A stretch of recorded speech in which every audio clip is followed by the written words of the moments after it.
Hello, this is the first of a two-part Blocktalk podcast with Christian Bruce, partner at Redpath Bruce. Christian had lots to say and we enjoyed chatting to him. In this first part, Christian talks about his experience of the pandemic, striking a work-life balance, and what he looks for in the ideal Redpath Bruce person. So enjoy part one and look out for part two in a fortnight. Thanks.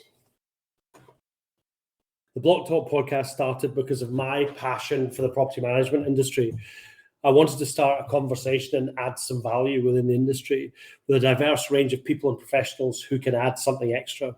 As we start out, my aim is that the podcast offers some useful insight into a variety of views, opinions, thoughts, and foresights from our guests who include business leaders and industry experts. If you enjoy the podcast and want to find out any other information, head on over to brianwelsh.co.uk.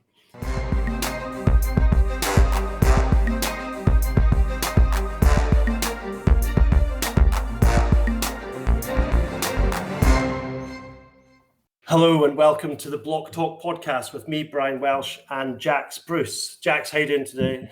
Hi, Brian. I'm good. You all right? Yes, it is. Yes, I'm great. Thanks. I am good.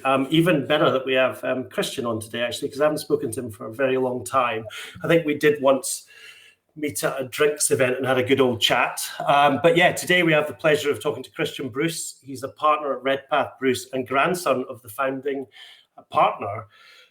Christian's been with the organisation since 2016. He's a chartered surveyor, and I'm told he is passionate about the well-being of his team and his clients and the impact of the business on the environment and society. So it's going to be really interesting to hear a bit more about that sort of stuff. So, Christian, I'm glad you managed to come on. Thank you for doing so. How are you doing today? I'm great, and thank you for asking me. I'm a bit humbled to have been asked, and when people do come and say, look, we want to listen to you and hear what you've got to say, I immediately think, I haven't got anything to say. What do they want to know? But usually once I've got the tongue going, it's hard to stop it. So please do interrupt me if I go down a rabbit hole or end up boring you to tears. Jax, you could maybe just edit it all out.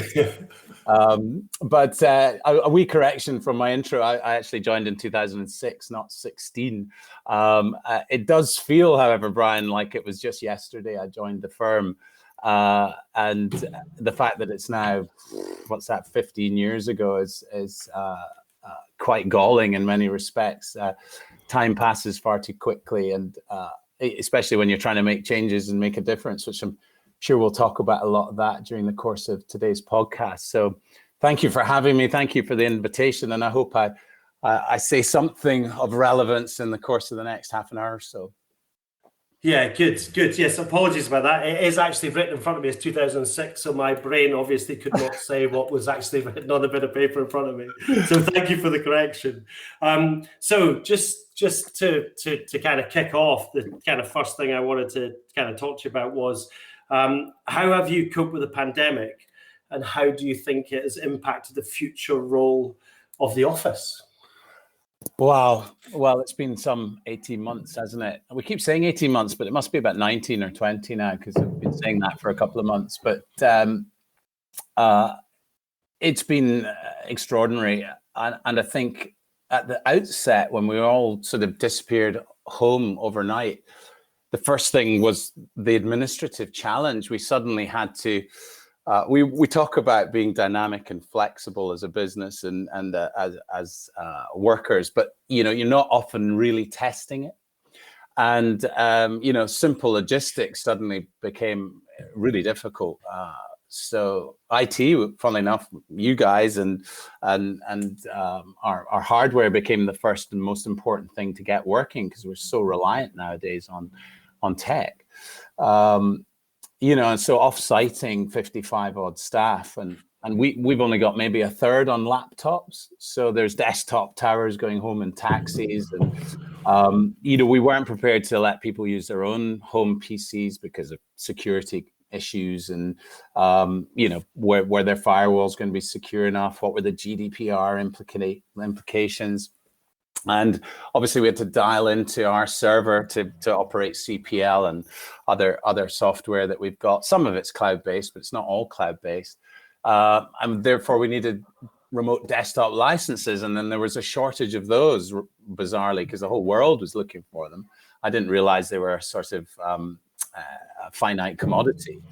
And on top of that, there's varying qualities of broadband, from people's homes, and actually how easily can people use their work machines or any form of IT from home. So that was nothing short of a panic, but we got there, and everybody dug in and helped, and there was a sort of wartime kind of approach to it.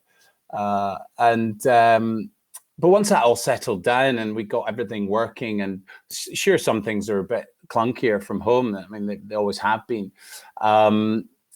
We got into a rhythm, and I think the most important thing was security, and was everybody safe from the hackers and all the rest of it. I think that's the thing we constantly get hacked. Everyone does, and you've got all sorts of firewalls in place. But as soon as you send 55 people home with their gear, you get very nervous. And I think one thing we had to cope with as business leaders is the sort of anxiety. Put aside all the actual challenges of running a business from 55 locations, if you like. You've then got to deal with the emotional side, but we can go down that road later on.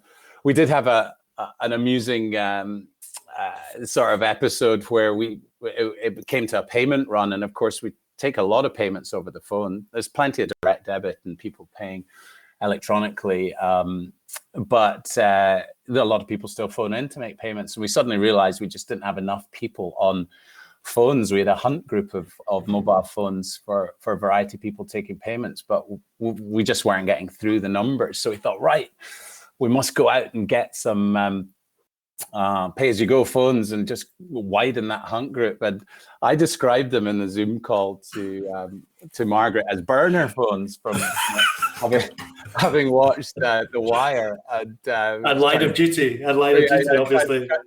Trying to be very trendy and hip, but unfortunately she went into Argos and asked for 6 burner phones. What exactly are these for, madam? And it turns out you can only buy one at a time anyway, because they're well aware of why people use these. And I think she went to another Argos, and it was joined up enough to know that they'd just sold her one in Sauchiehall Street, and they wouldn't sell her a second phone. So with this panic, phoning around different people to go to Tesco's and various places to get these pay-as-you-go phones so that we could collect money. That was a real hoot. And we then explained to Margaret that was just slang, and she should have just asked for a pay-as-you-go phone. But she wasn't followed home. She didn't get a call from what's the chap from Line of Duty, the Scots lad? I've forgotten his name. Martin Compton. Martin Compton. Yeah, DC Arnott. There you go. So that was that. These are the sort of challenges that we had, but we got into a routine pretty quickly. At first it was daily Zoom calls with the senior management team. They'd last several hours, and we're just trying to cover off everything. As lockdown sort of, the whole thing was such a moving feast that, we're trying to absorb so much information all the time about the pandemic. How serious was it? How serious wasn't it? There was all the doubting Thomases, and, there was just so much to absorb and to communicate and to reassure staff and to try to have that steady hand on the tiller for everybody in the business. We're going to be okay, and this is how we're going to do it. So we eventually got down to weekly Zooms for senior management team, but we still had, we became very au fait with you. We hadn't used Microsoft Teams properly. We had it, everyone had it. We weren't using it properly in the business. Now it's a mainstay for team comms, and that way people were able to keep in touch visually. With some people who live alone, there was all the challenges of, who's missing the office and who's got children and dogs at their feet, and who's actually, some people loved it. They could get more done. They get peace and quiet. You'll have heard it all before, but it's a bit hackneyed now, but we faced all the same challenges every other business did. And And I think without the technology, couldn't have done it. And I think everyone realized the power of the IT in terms of Zoom and WebEx and MS Teams, and so much business started to transact in that manner, and face-to-face meetings. And actually it became easier to have client meetings with groups of owners in buildings where you'd never have got them into the town hall before, but you could get them all on Zoom. And in some respects, that was a huge benefit. So I think we'd had to do a lot of quick learning and actually change a lot of our business processes to adapt to this new world. The second lockdown, if you can imagine, we had a skeleton staff in the office. Certain things had to happen. Opening letters and electricity bills and giving out keys to the contractors that were still getting out and about. So we always had a skeleton staff in both offices to do that, key worker scenario, if you like. But in the second lockdown, we realized that some people weren't coping with the volumes. I mean, the volumes of email, you'll know already, is nearly overwhelming at the best of times. And we're probably seeing even more traffic that way now, plus the digital meetings, and therefore a lot less movement. People are sedentary. You would see a dip in energy and performance. And so we'd gotten involved, and I don't know if you're familiar with Gillian McMorran's business, Priority Management. It's based out of Coat Bridge, but it's called Work Smart, and it's really based around Microsoft Outlook. I mean, there's got a bit of coaching in there. There's some culture in there. There's a lot of really good stuff around just the motivation to work and how to work well.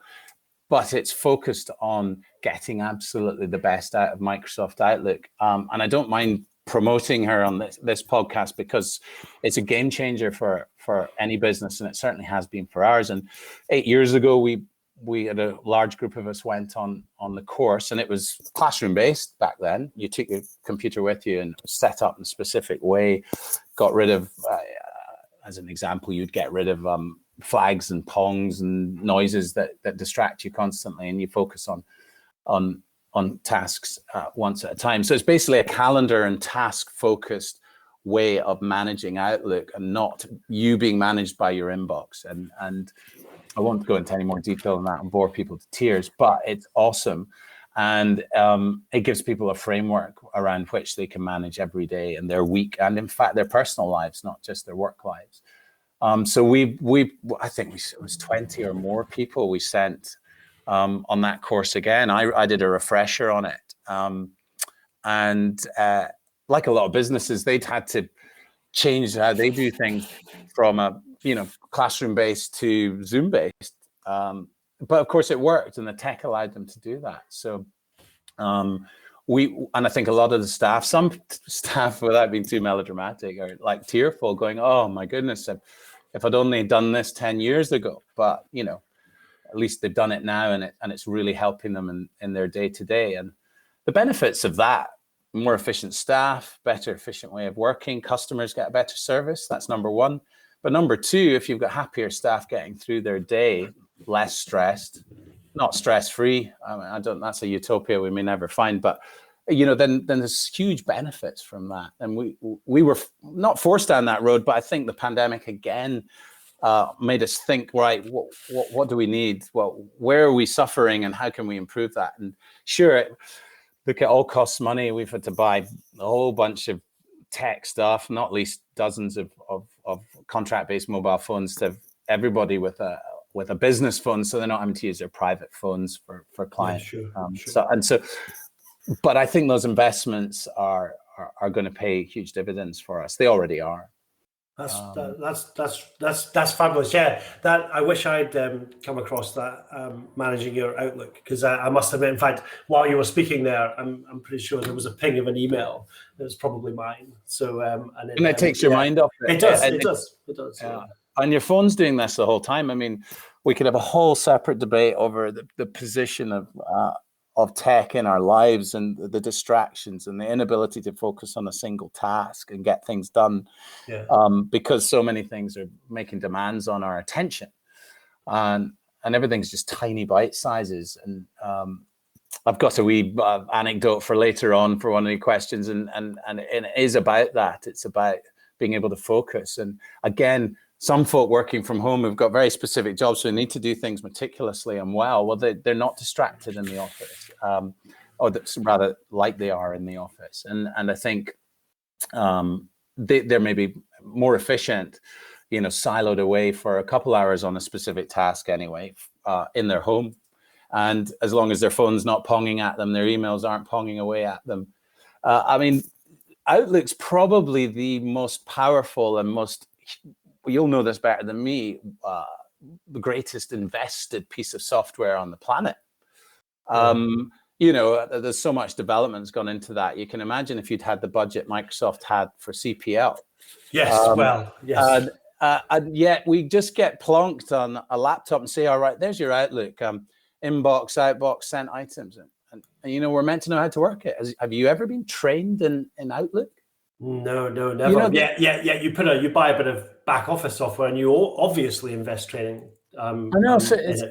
It's actually bonkers. We're all because it's so intuitive. People can just jump on it and get going.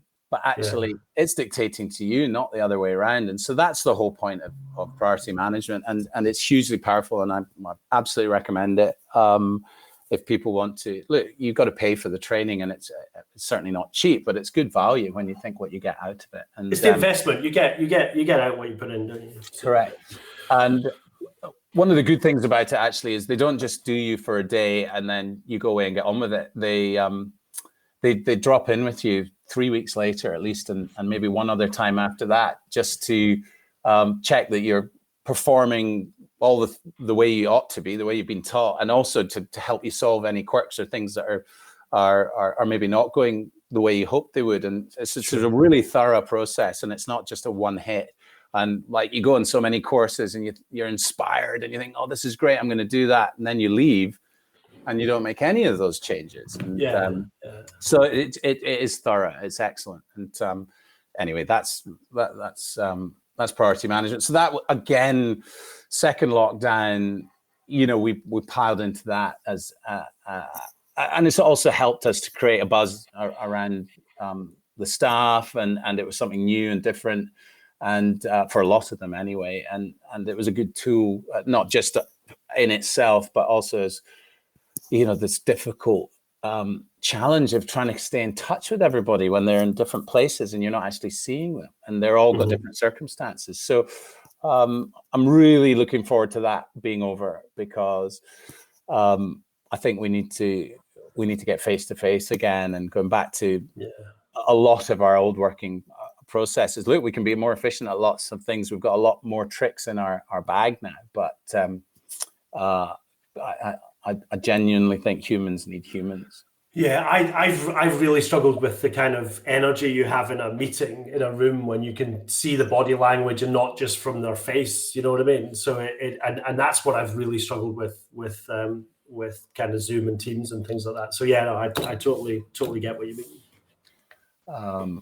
I think this digital revolution that we're going through is great in many respects. And we've clients down south. One of our biggest commercial clients, Scarborough Group, who are based out of London and kind of Manchester, Leeds.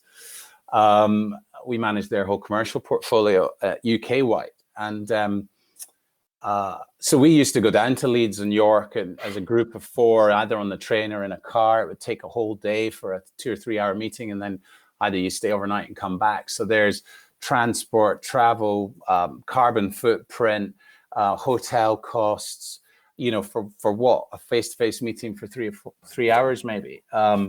Hugely expensive and time consuming. So that we've now agreed with them, forced upon us by the pandemic. Look, we'll do 3 quarterly meetings on Zoom, and maybe once a year we'll all get together and probably over a beer or a meal, and after having a meeting, and make an event of it. But so that in itself has forced new working practices that said, you know what, it's far more efficient and easier for all of us. And a lot of them are traveling to their office from site or whatever to meet us. So that removes all that. Now, there's a secondary worry that I have, that there's a hotel that's not getting a rented room, there's a restaurant that's not getting a meal, there's a train that's not getting a ticket sold. There's impacts on our economy to this way of working. Now, we're not going to remove it entirely, but we're going from 4 times a year to 1. So there you go. There's a market that our little market, if you look at it as a profit center, has been shrunk by 3/4. Yeah. That just has to be absorbed somehow by life and the world. And I do have one eye on the economy. Not that we're all responsible. It's a bit like eating less fish or eating less red meat. We've got to start one bite at a time. And I think we've a responsibility to get back into the cities and buy coffees and sandwiches and shop in the shops. Because if we're just predominantly at home, working from home, then it's literally only the supermarkets and Jeff Bezos that are going to benefit. Yeah, your local coffee shops are just going to close, aren't they? So, I mean, I think, we've seen the donut effect where, Byres Road, for instance, is humming. In Edinburgh, for instance, Stockbridge or Morningside Road, they're thriving because people are walking from their home offices to get those things locally. And that's great, but there's still a limit to what those retailers in those local high streets can offer. Yeah. And, the middle of the donut, which is this empty city center, which is really what drives our economies and, creates revenues and taxes for the government. Whether you agree with the way they spend those taxes or not, it's a whole other debate. But, that's very simplistically how the economy works, and we can't desert our cities. Yeah. And so I think we have to be careful about how we rearrange our working practices post-pandemic. Okay, and what is the plan in that then, from a home and office working solution? Well, I've got mixed views on this. It ultimately depends on the kind of business you run. Some businesses, I'm sure, can function entirely, remotely. I know of one building surveying firm we're quite close to, a good chum of mine's MD, and they've gone to a purely performance-based model where you don't really have working hours. Well, in fact, you don't. They're all qualified surveyors, though, so they'll have a group of clients and projects that they're delivering, and they can do those independently at home, out on site, as long as it's delivered on time and well. Tick. You can do it 8 a.m. on a Sunday morning, 10 p.m. on a Sunday night. It doesn't matter as long. And if the client asks you to be on site, then you're there. And if your colleagues need you in the office for around the table, you go. There's no quibbling over that. And they've shrunk from an 8,000 square foot office to a 4,000 square foot office with hot desks and a big cafe with a barista style coffee scenario, which I'm quite jealous of. And they're doing this really funky way of working, and it remains to be seen how well it goes. I think it will be a success. And they and my question is, well, then how do you train younger staff? How do you actually get visibility of the improvement of people, or people that are flagging? You've got to be able to pat folk on the back and at the same time give people a help up if they're struggling. And they used to train their trainees in teams where everyone was kind of sort of responsible for the younger person learning. Whereas now they buddy up with an individual who's entirely responsible for that person's training. And in fact, in some respects, it's more transparent and visible as to how their progress is going. And in fact, they claim that it's better that way. So they have the ability to be utterly flexible in or out the office. And so they're the people that I suggest would champion, no days in the office or as many days in or out as you like.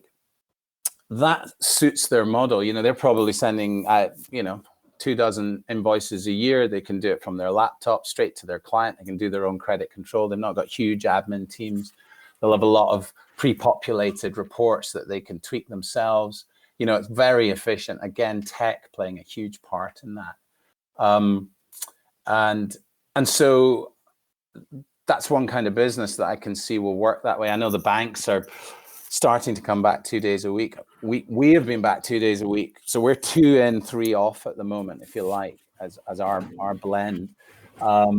We're still completely socially distanced in the office. We've enough space. We're lucky to have enough space to keep people 2 meters apart, and we wear masks as we're traveling through the building still. We've been really careful with our COVID rules and keeping floors separate and all the rest of it, and having certain groups working together. So, if we did, and we're very lucky, we haven't had a proper outbreak of COVID. There's been examples of it, but we've not had a sort of flash through the office with lots of people getting it. Fingers crossed that doesn't happen.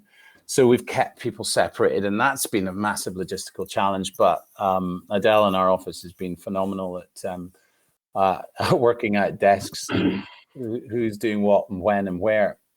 But for us, I actually think you were so team focused.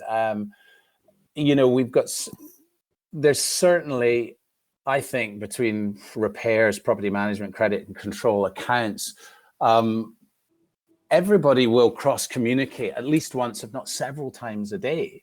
Yeah.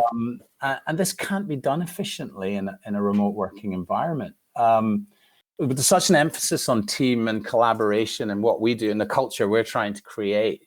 There's certain things. I mean, people talk about the water cooler chats, team lunches, meetings, training. They can't really happen efficiently over Zoom or Teams. Certain things is fine, but let's say you've got, did you send that deposit check back to Mrs. Hackenabush? And you want to ask that of your colleague across the desk, 20-second conversation. They're not there. You're not going to phone them, and you're not going to Zoom them for that answer. So you don't ask the question, and it doesn't happen.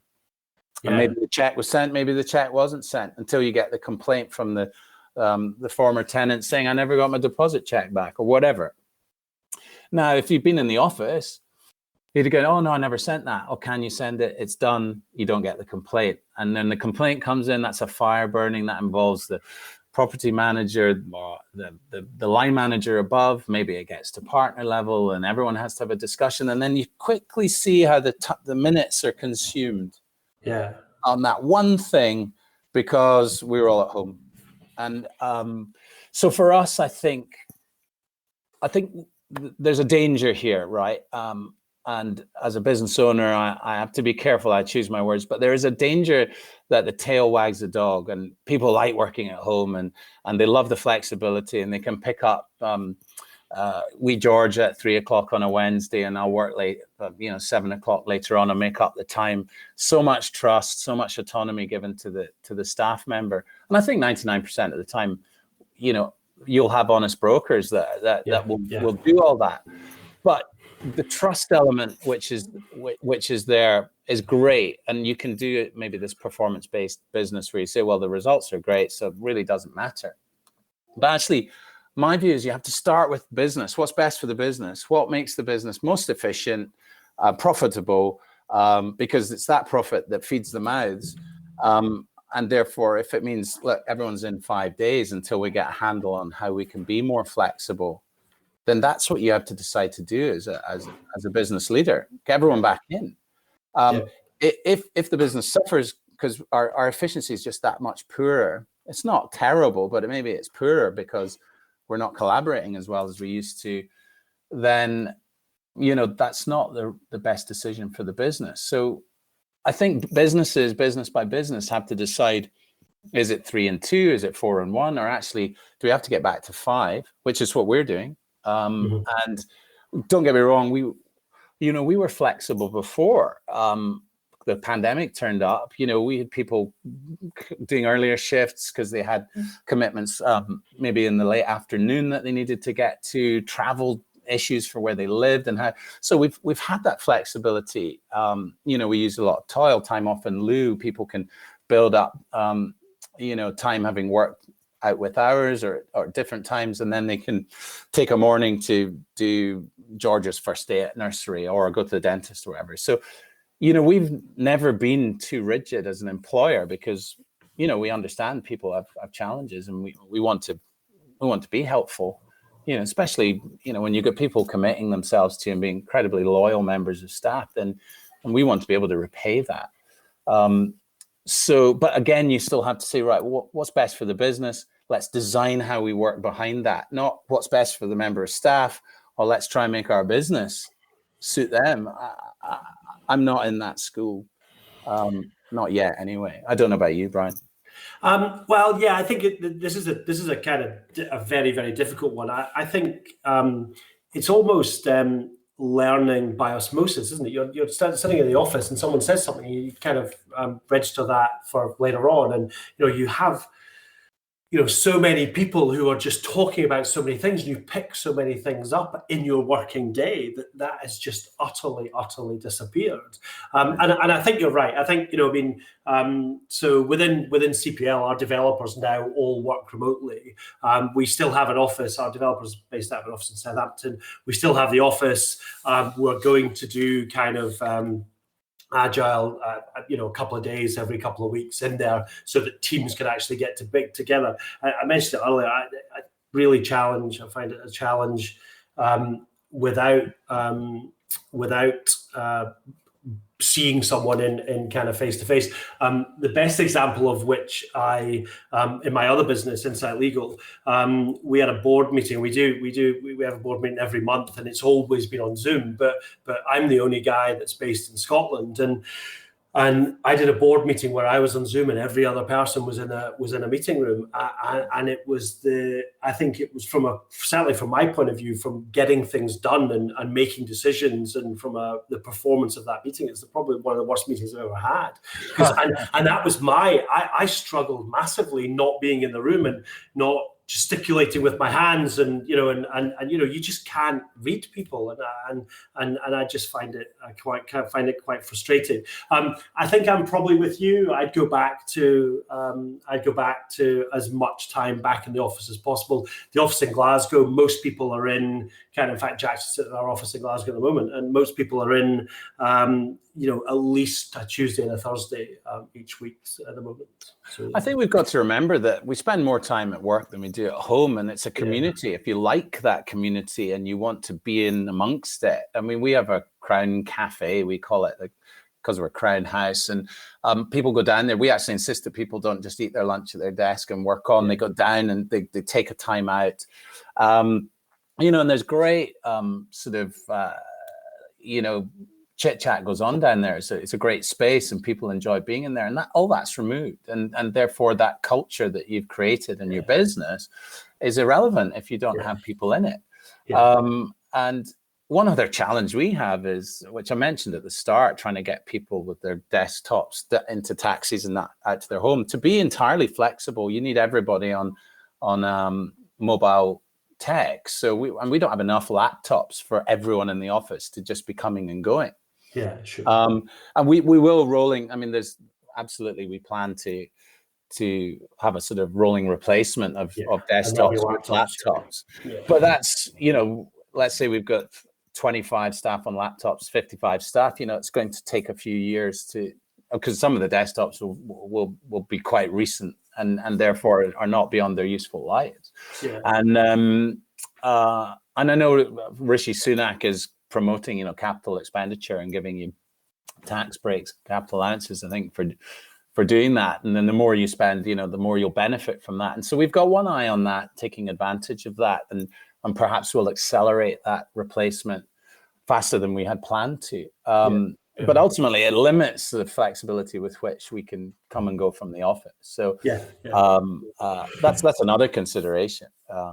I think you hit the nail on the head, though. It's the culture. How do you build a culture if you can only see someone on Zoom and you're not interacting with them? Because you're all of those people that you would never ever meet unless you were in your Crown Cafe. People aren't going to talk to each other, so you get people who don't have never met or don't know what somebody else looks like, and these sort of things. And trying to build a culture based on values and all of these sort of things in that environment is just so difficult. Inside Legal actually last week had a get together, a social event that was as English law. This was down in our head offices in Farnborough, and English restrictions are slightly different than they are up here. But it was as safe and socially distanced as it could be, and everyone except one person went to it, and it was, and it's been 18 months since I've been in that office almost, and there were people I have never met in person, yet I've spoken to for 15 months and things like that. It was fantastic to sort of see everybody in the room and get to talk to them. But that actually, to be fair, that culture, values, leadership, and things like that brings me on to kind of the next question, and that is, what do you look for when you employ, and what is a perfect Redpath Bruce person? If I could use a phrase that we use, an A player, which is someone kind of at the top of their game and these sort of things. But what do you look for in a perfect Redpath Bruce person?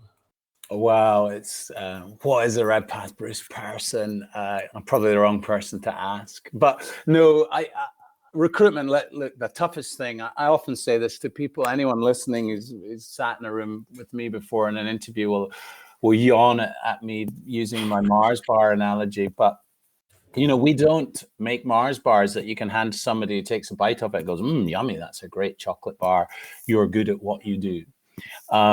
Make more chocolate bars. We sell people. We are an agent to facilitate property services for our customers. So when they pick up the phone to Redpath Bruce, they get Angela on front desk, and hopefully they have a good experience there. She's fantastic.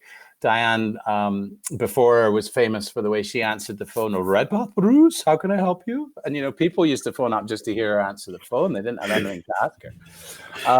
And we maintain that. No you press 1 or 2 to get to various places, but you still get a human being, and that's a Redpath Bruce person, and that needs to be, a good experience for our customers and our contractors, anyone phoning our buildings. And so, our people are our product. Put the IT to one side and the way we do things and our culture and all that. Before all else, if you have the right people, you're 90% of the way there. So recruitment's the toughest thing we do. And then, retaining good people again. And if you talk to anyone in our industry, and there's been quite a lot of movement during the pandemic of people between firms. There's quite a bit of disruption in a few of the firms that have had some fairly seismic changes. And, we've recruited quite a number of what I think are really quite high quality people in the last 18 months. So number one, the challenge is, how do you give them a flavor of Redpath Bruce when they're just sitting at home with a Redpath Bruce laptop and not the one from the business they were at before? That's another massive challenge of remote working, and another reason why I don't think we should be progressing with too much of it. I look for 3 things, and I'm making the assumption that what they've written on their CV is true. That they can do the job. First and foremost, you're hopefully you've sourced somebody that fulfills your job spec, and then it's all about the person. And the most important thing, and I think it gets overlooked a lot of the time, is actually just energy. There's somebody giving off enough of it. Because it's a tough job. You have to have not boundless energy necessarily, but enough to get through the day, inspire others, and be motivated, and I'll not say excited about it, but you've got to have some gusto and get up and go. And that perhaps comes from the second thing, which is enthusiasm for the game. I mean, if we talk in sporting analogies, if you don't like the game, you're not going to have an enthusiasm for it, and you're not going to do it very well. And so it seems bizarre, but there are people out there who have a passion for property management, doing it well, and for factoring. It's not difficult for me and Ramin as business owners who are in it 3 generations. We live, eat, breathe it. But you can't necessarily expect everyone to feel the same way as we do, but to have an enthusiasm for what we do, I think is essential, and that needs to come across. And the third thing I look for, which is probably not what other people might necessarily expect, is actually outside of the game. What interests them? I've recently talked to a few people who are referees of all things. I would never be a referee, even if you paid me handsomely for it. But are they into team sports, crochet, cake making, whatever it is? What turns them on outside of the job, as opposed to just you sometimes see eating out and drinking. Don't get me wrong, that's great, but have you any other pastimes? I like to know that there's something to people that they've got, because again, that just shows that they're motivated to do stuff, any stuff. I don't mind what it is, and that that makes me much more interested in them. So a Redpath Bruce person's got to have color to them, energy and enthusiasm, and beyond that, we really like having a huge mix of people. If you came to our office, I don't think you'd say any two people were the same. I often say in factoring that there is no degree in factoring, and I don't know if there could be one, but in fact, it's one of the toughest jobs I think out there. And I've done several. I'm not a property manager to trade. I'm a commercial investment agent, and before that, I'm a failed accountant, recruitment consultant, and electrical wholesaler. So I'm in my fourth career, and so I've seen a lot of people. I've seen a lot of environments, and I think property management is one of the hardest, because you have so many different customers. And I talk about internal clients and external clients. Your internal clients are your colleagues. How do you get on with them? How do you get the best from them? How do they get the best from you? And your customers, obviously, who come first.